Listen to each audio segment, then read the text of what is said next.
নমস্কার বন্ধুরা, আজকে আমরা বানাবো মশলা দিয়ে ছোট মাছের তরকারি। তো চলুন বন্ধুরা, ভিডিওটি শুরু করা যাক। ছোট মাছের চচ্চড়ি বানানোর জন্য যেই জিনিসগুলি লাগবে সেগুলি আমরা এখানে কালেক্ট করে নিয়েছি।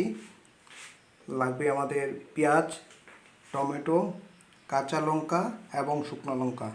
আর মাছটা আমরা ধুয়ে নিয়েছি এখানে। এখন এখানে আমরা একটু লবণ দিব আর একটু হলুদ দিব। হলুদ দিয়ে ভালো করে মেখে নেব।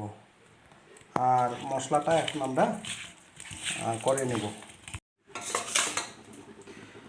মাছটা এখন ভালো করে ভেজে নেব।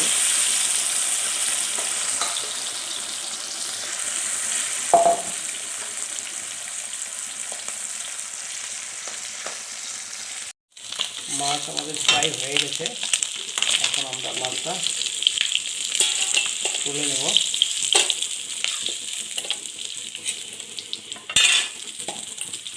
এখন আমরা মশলাটাকে ভালো করে ফ্রাই করে নেব।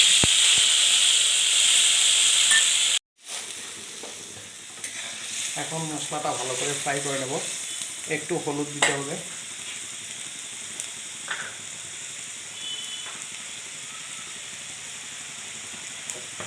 দিব একটু লবণ।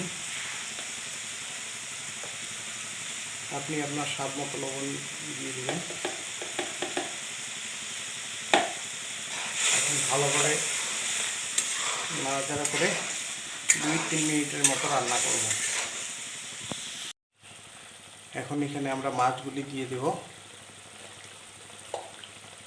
আর মাছ দেওয়ার পর সুন্দর করে ঢেকে দেব। ঢেকে দিয়ে 2 মিনিটের মতো ভালো করে রান্না করব। এই যে বন্ধুরা, 2-3 মিনিটের মতো হয়ে গেছে।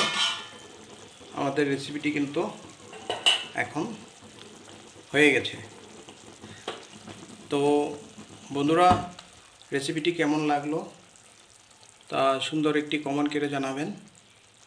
আর এই ধরনের নতুন নতুন ভিডিও দেখার জন্য আমার চ্যানেলটিকে লাইক এবং সাবস্ক্রাইব করুন।